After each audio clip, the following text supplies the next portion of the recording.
দুই প্রকার ব্যক্তির কাছে রহমতের ফেরেশতা আসতে পারে না, আসতে চাইলেও রহমতের ফেরেশতা বাধাগ্রস্ত হয় এবং রহমত নিয়ে চলে যায়। আমরা ম্যাক্সিমাম মানুষ এই জিনিসটা জানি না। দুইটা শুধু অভ্যাস, বদখাসরতের মাধ্যমে অনেক পরিবারে এখন রহমত বরকত উঠে যাচ্ছে। দেখবেন হাজার কোটি টাকা ইনকাম করে, অনেকের মনে শান্তি নেই, রহমত নাই, বরকত নাই পরিবারের ভাবে। আবার অনেকে অনেক টাকা ইনকাম করে, হাজার হাজার টাকা ইনকাম করে, মাস শেষে দেখা যায় কোনো বরকত খুঁজে পায় না, বলে যে হুজুর আমার পরিবারে কোনো বরকত পাওয়া যায় না।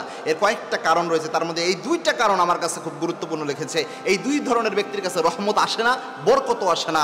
তার মধ্যে নাম্বার ওয়ান, এক নাম্বার হচ্ছে যেই ব্যক্তি নেশাদার দ্রব্য পান করে। বিশেষ করে দেখবেন সিগারেট খায় অনেক ব্যক্তি রয়েছে, সিগারেট খোরের কাছে সচরাচর রহমতের ফেরেশতা আসতে পারে না। বলতে পারেন এটা কেমন কথা? একটা হাদিস শুধু শুনেন, আল্লাহর হাবিব সাল্লাল্লাহু আলাইহি ওয়াসাল্লাম কি কথা বলে গিয়েছেন। আল্লাহর হাবিব সাল্লাল্লাহু আলাইহি ওয়াসাল্লাম একবার সাহাবা একরামকে বললেন, ও আমার সাহাবীরা, খবরদার, তোমরা যখন পেঁয়াজ খাবা, পেঁয়াজ, কাঁচা পেঁয়াজ খাওয়া অবস্থায় মুখে যে দুর্গন্ধ হয়, এই দুর্গন্ধ নিয়ে তোমরা মসজিদে আসবা না। কেন? মসজিদে আসলে রহমতের ফেরেশতাদের এই জায়গায় কষ্ট অনুভব হয়, রহমতের ফেরেশতাদের কষ্ট হয় তোমার পেঁয়াজের গন্ধে, যার কারণে রহমতের ফেরেশতারা টিকতে পারে না।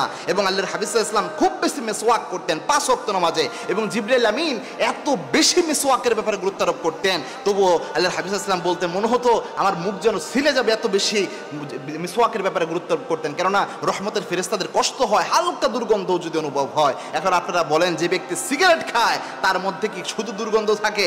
তার যে জামাটা রয়েছে ওটা ধরে যদি আপনি নাড়া দেন, দেখবেন ওই জায়গা পর্যন্ত দুর্গন্ধ হয়। সিগারেট খোর যে ওয়াশরুম থেকে বের হয়, এরপরে আরো 5-7 জন যদি ঢুকে, সবাই এটা বুঝতে পারে 5-7 ঘন্টা পরেও যে একজন সিগারেট খোর এই ওয়াশরুমে ঢুকেছিল। এতটা মারাত্মক দুর্গন্ধ হয় একজন সিগারেট খোরের সাথে। তাহলে এই ব্যক্তির কাছে রহমতের ফেরেশতা আসবে কিভাবে রহমত নিয়ে? মারাত্মক। 2 নম্বর হচ্ছে সিগারেট কিন্তু হারাম একটা উপাদান। অনেকে এটাকে আগে মাকরু বলতো, জর্দাকে এবং সিগারেটকে, কিন্তু মেডিকেল সায়েন্স এখন যেহেতু এগিয়ে গিয়েছে, এখন এগুলোকে মাকরু বলার কোনো সুযোগ নাই। কেননা যেই জিনিস শরীরের মারাত্মক ক্ষতি করে, যে জিনিস বেশি খেলে শরীরের মারাত্মক ক্ষতি হয়, সেই জিনিস অল্প খাওয়াও হারাম। আল্লাহর হাবিব সাল্লাল্লাহু আলাইহি ওয়াসাল্লামের একটা হাদিস আছে, যে জিনিস অধিক খেলে আপনার মানসিক অবস্থা রয়েছে এবং আপনার স্বাভাবিক যে চালচলন রয়েছে এটা ব্যাহত হয়ে যাবে, অর্থাৎ মাতলামি চলে আসবে, ওই জিনিস অল্প পরিমাণেও হারাম। সিগারেটের যে উপাদান রয়েছে, এই নিকোটিন বা ভিতরে যেটা থাকে, এটা অনেক বেশি খেলে আপনি স্বাভাবিক থাকতে পারবেন না, আপনি আপনার বিবেককে হারিয়ে ফেলবেন। আবার জর্দা যেটা, ওটা অনেক বেশি খেলে, 1 কেজি খেলে আপনি কোনোভাবে স্বাভাবিক থাকতে পারবেন না। সুতরাং এটা অনেক দিক থেকে বর্তমান যারা আধুনিক স্কলার রয়েছে তারা প্রমাণ করেছে যে যারা সিগারেট খায়, জর্দা খায়, দুইজনই হারাম খায়। এটা কোনোভাবে মাকরু বলার সুযোগ নাই, যদিও 2-1 বলেছে। তবুও মনে রাখবেন এটা খুব মারাত্মকভাবে দুর্গন্ধ জাতীয় একটা জিনিস,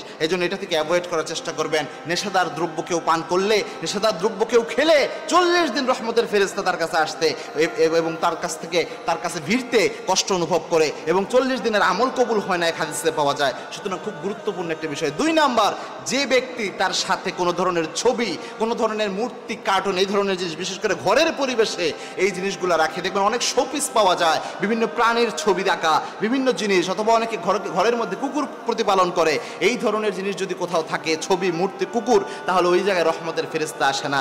এবং কি আল্লাহর হাবিব সাল্লাল্লাহু আলাইহি ওয়াসাল্লামের সুস্পষ্ট হাদিস এটি, আল্লাহর হাবিব সাল্লাল্লাহু আলাইহি ওয়াসাল্লাম বলেছেন, লা ইয়াদখুলুল মালাইকা বাইতুন কালবু মাওসুরা, যেই ঘরের মধ্যে ছবি থাকে, মূর্তি থাকে, অথবা কুকুর থাকে, ওই ঘরের মধ্যে আল্লাহ রাব্বুল আলামিনের রহমতের ফেরেশতারা প্রবেশ করতে পারে না।